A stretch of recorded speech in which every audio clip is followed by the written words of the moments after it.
सुधांशु जी, आपका बहुत स्वागत है। अब आप ही तय करें, वैसे तो शब्दों के मास्टर आप हैं। ये विचित्र काल है, मित्र काल है, अमृत काल है, जैसा कि बाकी तमाम लोग बता रहे हैं, या कोई संक्रमण काल है। अजीब अजीब घटनाएं होती दिखाई दे रही हैं चारों ओर। अब आपके पीछे फोटो लगी हुई है, वो महल बन रहा है एक दिल्ली में, मुख्यमंत्री का आवास, और उसको और अब खबर है कि उसको और बढ़ा करके उसका भी एक्सटेंशन किया जा रहा है।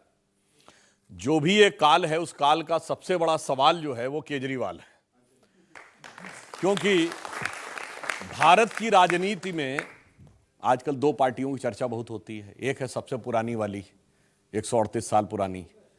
अब घर में कुछ चीजें पुरानी होते होते बहुत पुरानी हो जाती, तो उनको कहा जाता है ना, पुरानी धुरानी हो गई। उससे ज्यादा पुरानी हो जाए कहते हैं फटी पुरानी हो गई, अब इनको बाहर कर देना चाहिए।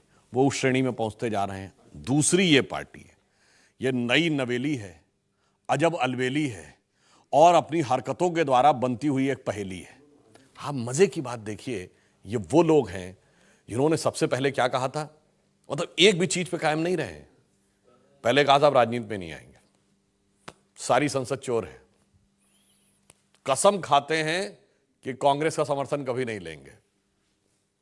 अपने गुरु अन्ना के लिए कह दिया, उनको बरगलाया गया। मुझे चाहिए जन लोकपाल, टोपी उतर गई, मफलर उतर गया, और अब इस बंगले के सामने आने के बाद मुखौटा भी उतर गया। अब तो उनकी स्थिति जानते क्या है? उनकी स्थिति यह है कि अब तो जो चेहरे से जाहिर है छुपाएं कैसे, आपकी मर्जी के मुताबिक नजर आए कैसे। घर को सजाने का तसव्वुर हुआ अब बात की बात, अब तो मुश्किल है कि घर की हकीकत को छुपाएं कैसे। अभी जैसे आपने शेरो शायरी की, केजरीवाल जी आजकल किस्से कहानियां करते हैं, वो भी स्पेशल विधानसभा का सत्र बुलाते हैं और फिर वहां कहानी सुनाते हैं। और कहानी किसकी सुनाते हैं? चौथी पास राजा की। वो चौथी पास राजा और कोई नहीं, उनके मुताबिक प्रधानमंत्री मोदी जी है।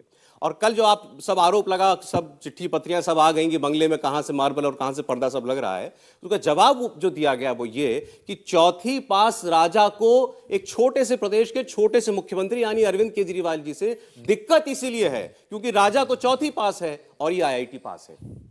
ये IIT पास जो नेता है, जो शायद टेक्निकली देखा जाए तो भारत की राजनीति के सबसे अधिक जिनकी टेक्निकली क्वालिफिकेशन सबसे ऊपर है, उनमें से एक है। IIT ग्रेजुएट है, और ये उस जमाने के हैं, हम लोगों के जमाने के से पहले के 90 के, मतलब प्री लिबरलाइजेशन एरा के।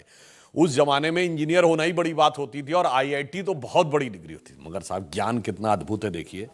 ये वो हैं जिन्होंने कोविड की सेकेंड वेव में कहा था कि वैक्सीन की कमी हो रही तो सरकार वैक्सीन का फार्मूला सभी कंपनियों को क्यों नहीं दे देती, सब बना लेंगे और वैक्सीन बन जाएगा। जनाब, ये वैक्सीन कोई चूरन का फार्मूला है जो कोई भी बना लेगा। ये बात कौन कह रहा? IIT पास। और आप, ये बात मैं ऐसे हवा में नहीं कह रहा हूं, याद करिए कोविड के सेकेंड वेव में पैरासीटामोल जैसी बेसिक टैबलेट जो हर व्यक्ति को पता होता है, लोग बाहर भी जाते हैं अपने साथ रखते हैं, बुखार हो गया, बदन में दर्द हो गया, पैरासीटामोल खा ली, अमेरिका जैसे देश ने भारत से इंपोर्ट की थी। क्यों? अरे भाई, वो तो अपनी किसी भी कंपनी से कहते बना लो। नहीं, बनाने की, हर फार्मास्यूटिकल ड्रग को बनाने का एक स्पेसिफिक रॉ मटेरियल है, स्पेसिफिक प्रोसीजर है, और स्पेसिफिक मेथड है, स्पेसिफिक लाइसेंस है, और ये IIT पास कहते हैं। उससे बड़े देखिए ज्ञानी ध्यानी, अप्रैल 2021 में जब ये मेयर्स कॉन्फ्रेंस में सिंगापुर जा रहे थे, सरकार ने परमिशन नहीं दी, आप तो चीफ मिनिस्टर हैं, मेयर कॉन्फ्रेंस को जा रहे हैं भाई, तो नाराज होकर कहा था कि भारत सरकार ने बच्चों का वैक्सीन विदेश भेज दिया। और वैसे तो वो दोनों भैया बहना ने भी बोला था, राहुल जी और प्रियंका जी ने भी।